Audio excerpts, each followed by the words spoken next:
of this was going on in Washington, and we followed that closely. The war has not stopped here in Ukraine, not just on the front line, but also through air raids, through daily and nightly air raids launched by Russia against Ukraine.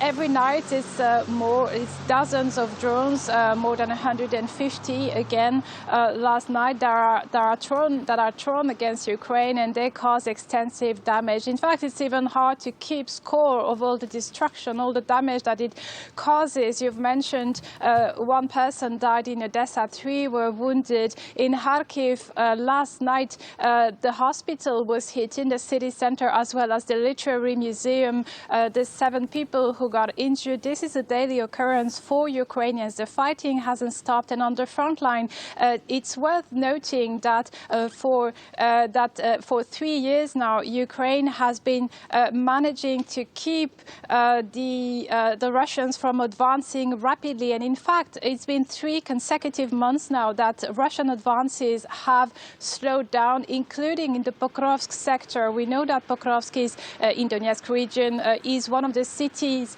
that is of interest for Russia. It's strategically quite important for them, because this would be the last stronghold in Donetsk Oblast before they can go further west, should they succeed to do so. But Pokrovsk is holding on despite being very heavily assaulted since last summer. And in fact, even some villages around Pokrovsk have been recently liberated. I'm thinking about Kotline, which was liberated by Ukrainian paratroopers earlier this week. It's quite important. It's quite strategically well placed, because it is on this motorway linking Pokrovsk to Dnipro and Dnipropetrovsk Oblast. So we see also successes recorded by the Ukrainian forces, the Ukrainian army, which also continues to strike deep into Russian territory in order to disrupt Russian war logistics. Recently, they struck an oil refinery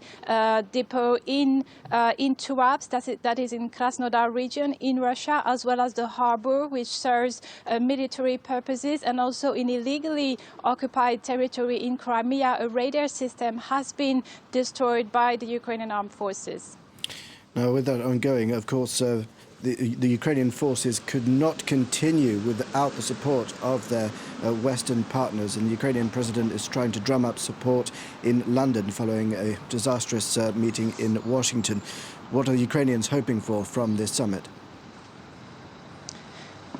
Well, indeed, the army would have a much more difficult time without Western support. That being said, they would still resist to the Russian troops on the ground. But of course, all eyes from Kyiv today are turned towards London, and there's hope from Ukraine that its allies will commit to more military support, especially at a time when the support coming from Washington is more than uncertain after what we've seen in the Oval Office between Volodymyr Zelensky and Donald Trump. So Ukrainians will be hoping for more support, such as what has been pledged yesterday by Keir Starmer to Ukraine. Keir Starmer, who also repeated that the UK support to Ukraine was unwavering, and Ukrainians will hope for that. So more military aid from its allies, more air defense help, also to counter air raids.